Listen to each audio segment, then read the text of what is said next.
Assalamualaikum warahmatullahi wabarakatuh. Om Swastiastu, Salam Namo Buddhaya, salam sejahtera untuk kita semua.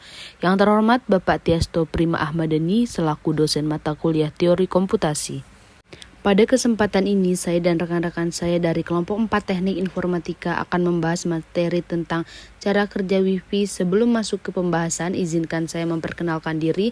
Saya Hilma Sofia Rahmadani sebagai moderator dengan NIM 5520225032 dan rekan saya Bahtera Juliandi dengan NIM 5520225031. Selanjutnya Dela Nur Cahyani dengan NIM 5520225003.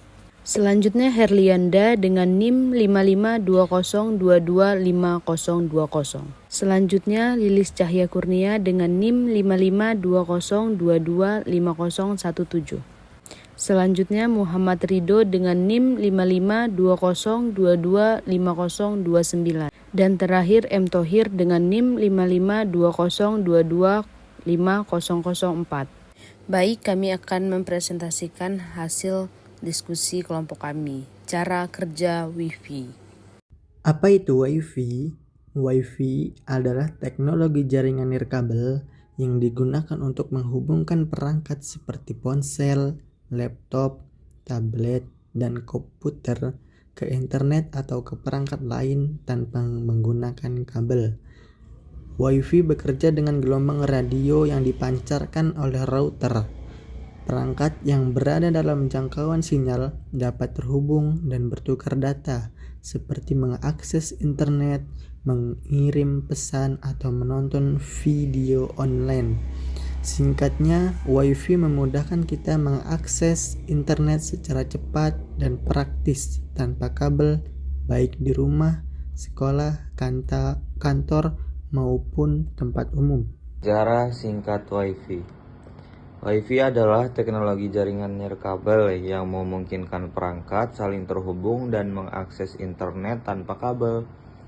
Sejarah singkat Wi-Fi dimulai pada tahun 1970-an. Ketika para peneliti mengembangkan komunikasi data nirkabel. Pada 1997, Institute of Electrical and Electronic Engineers (IEEE) meresmikan standar pertama Wi-Fi dengan nama IEEE 802.11.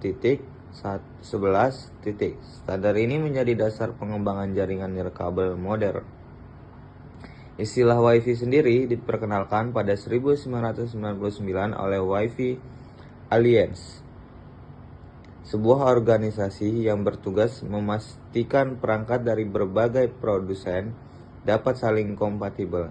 Sejak saat itu, teknologi Wi-Fi terus berkembang mulai dari 802.11b, .A, .G, .N, .AC, hingga yang terbaru seperti Wi-Fi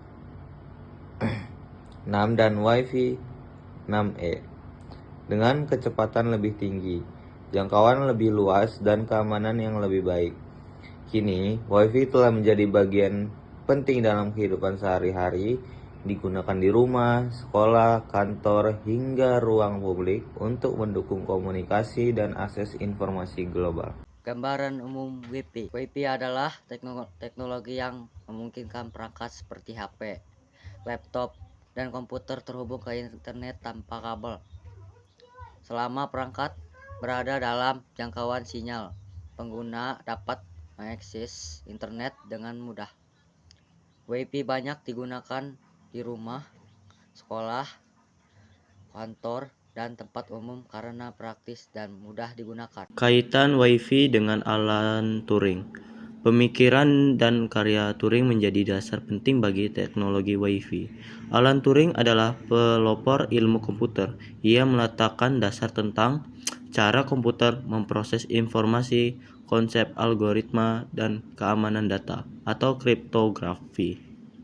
Dasar-dasar inilah yang kemudian digunakan dalam pengembangan komputer modern, jaringan komputer, dan sistem komunikasi digital, termasuk Wi-Fi. Tanpa pemikiran dan teori Alan Turing tentang komputer yang pengelolaan informasi, Teknologi jaringan nirkabel seperti Wi-Fi tidak akan berkembang seperti sekarang. Singkatnya, Turing adalah fondasi ilmunya, Wi-Fi adalah penerapannya.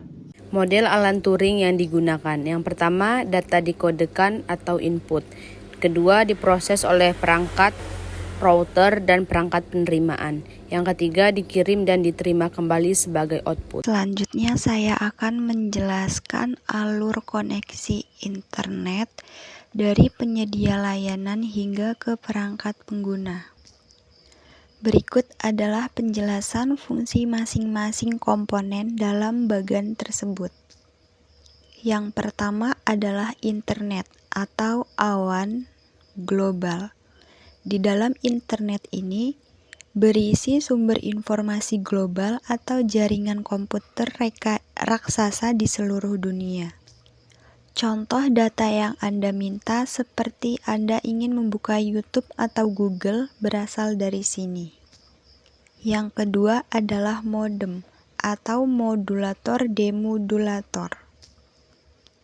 Modem ini adalah pintu gerbang utama yang berfungsi mengubah sinyal dari penyedia layanan internet atau ISP, baik itu melalui kabel fiber optik, kabel telepon, atau satelit, menjadi sinyal digital yang bisa dimengerti oleh perangkat komputer. Yang ketiga adalah router. Setelah sinyal diterima oleh modem, router berfungsi untuk meneruskan atau routing koneksi tersebut ke berbagai perangkat. Router ini juga bertugas memastikan informasi dari internet sampai ke perangkat yang tepat. Contohnya seperti HP, laptop, dan TV, untuk mencegah data tersebut tabrakan. Langkah-langkah cara kerja router dalam jaringan Wi-Fi. Yang pertama adalah menerima data dari modem. Router biasanya terhubung ke modem melalui kabel Ethernet. Modem membawa internet dari penyedia layanan atau ISP hanya ke satu perangkat saja. Disinilah router mengambil alih untuk membagikannya ke banyak perangkat. Jadi, singkatnya, router ini bertugas untuk membagikan internet ke berbagai perangkat, bukan ke satu perangkat saja. Yang kedua adalah memberikan alamat identitas atau IP address. Hal ini dilakukan agar tidak salah kirim. Router memberikan alamat unik ke setiap perangkat yang terhubung, yang disebut dengan IP address lokal. Yang ketiga adalah mengelola lalu lintas data routing. Yang keempat yaitu mengubah sinyal kabel menjadi gelombang radio atau Wi-Fi. Di dalam router ini terdapat antena yang mengubah data digital atau biner 0 dan 1 menjadi gelombang radio pada frekuensi 2.4 GHz atau 5 GHz. Contohnya seperti handphone kita yang menangkap gelombang ini dan mengubahnya kembali menjadi data yang bisa Anda lihat di layar. Selanjutnya, proses ini juga berlaku sebaliknya saat kita akan mengirim data atau upload. Komponen penting dalam proses ini yaitu tabel routing, daftar internal yang digunakan router untuk mengingat perangkat mana yang meminta data apa. Selanjutnya adalah firewall. Router bertindak sebagai benteng awal yang memeriksa data yang masuk untuk memastikan data tidak ada ancaman keamanan yang jelas dari luar.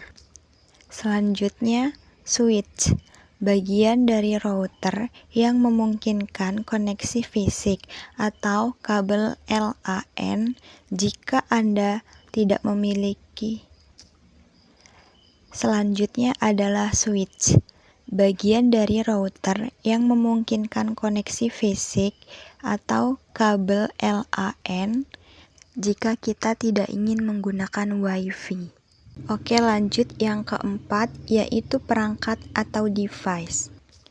Setelah melalui tahap-tahap sebelumnya, ini adalah titik akhir di mana data ditampilkan kepada pengguna.